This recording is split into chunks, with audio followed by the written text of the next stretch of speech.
reading it at Red Dog Writers Conference one year. A group of women came up to me and said they'd like to have a meeting and all discuss their delivery room experiences.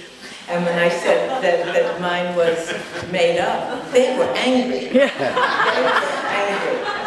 And I told that anecdote at this just last year, and a woman stood up, and she was angry too, and she wanted to know, she said her favorite poem was To a Daughter Leaving Home, about me teaching her to ride a bicycle, and she will really be angry if that was made up.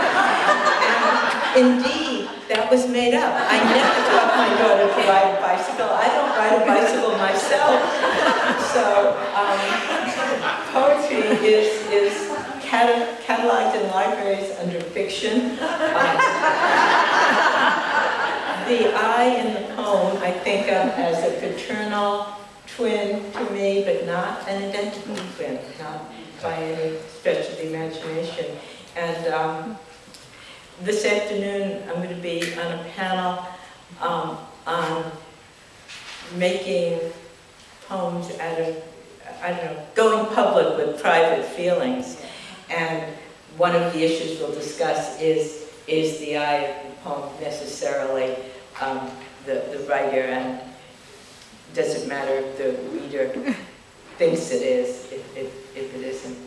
Well, they decided, because they're older than I am, that not to take they told me that I'm married 30 years, not to take marriage too seriously. Too personally, and not to take poetry too personally. Well, I guess I take marriage and poetry very personally and seriously. Okay, any final questions? Yeah.